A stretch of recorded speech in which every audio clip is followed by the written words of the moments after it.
I asked a couple people for questions that I should ask you, and several mentioned different versions of this. Getting back to Pope Francis's comments, uh, he had this line where he equated basically the anti-immigrant position to the pro-choice, but basically making the anti-immigrant stuff and the life issues on an equal theological or moral footing. And I think you agree with me that some of the stuff that is being said about immigrants on the right these days is horrendous and terrible, and we can talk about that. But can you just walk through doctrinally the differences between these things? Because good Christians are supposed to be kind to the stranger and the immigrant and all that kind of stuff. The deliberate taking of an innocent human life is a violation of the first principle of justice, which you do not have to be a biblically grounded person to understand. You just have to understand that if the state allows the willful taking of innocent human life, then it is not a just state, period. That seems fairly obvious. The question of how to manage migrant flows is a hugely complicated question. The way these people are being talked about by some people on the crazy right, which is increasingly too much of the right, is to use if I may quote someone neither one of us likes, deplorable. But it simply doesn't rise to the level of a first principle of justice. People do not have a fundamental right to come to the United States. I mean, they just don't. And if we tried to run the world with completely open borders, it would be complete chaos. I am pro-immigrant. I think, but I think we also have a huge problem, politically created,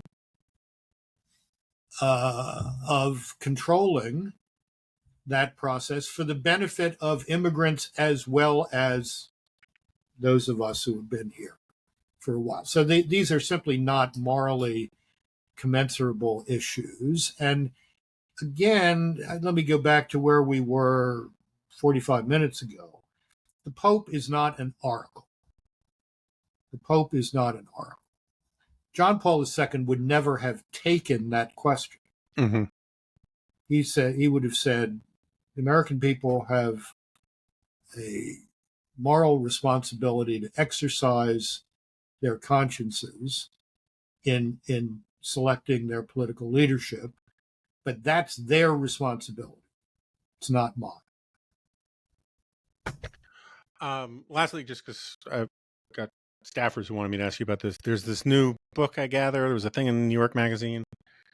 There's the new freak out about Opus Dei, which I feel like happens every 10 to 15 years, 10 years. Leonard Leo is now, the mackerel snapping, agent of Rome or something.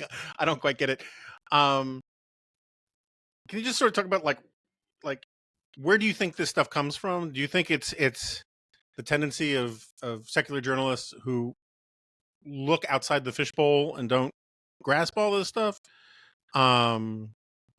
Is Opus Dei? What is Opus Dei? And how do you view it?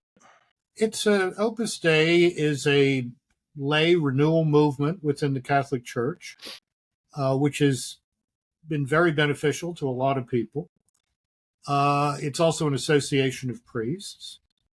The notion that it's some vast conspiracy to undermine the United States government or whatever, I have no intention of looking at it. This is, completely crazy.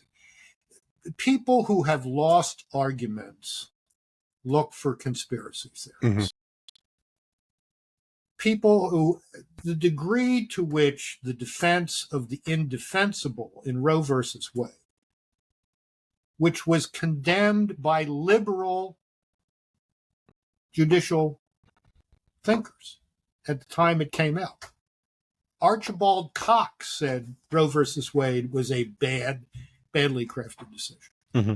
Okay, so if you keep digging yourself in to defend the indefensible, you're eventually going to land up with conspiracy theories.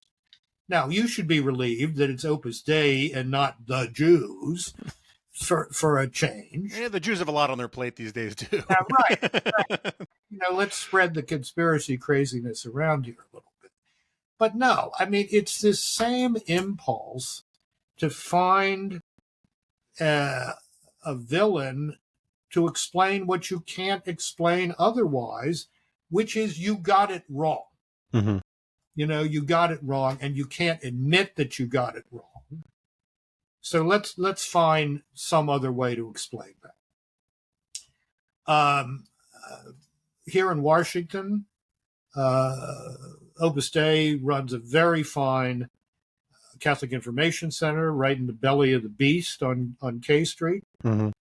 It's a great place for serious young people who want to do right in government and the professions to meet. They run a very fine bookstore.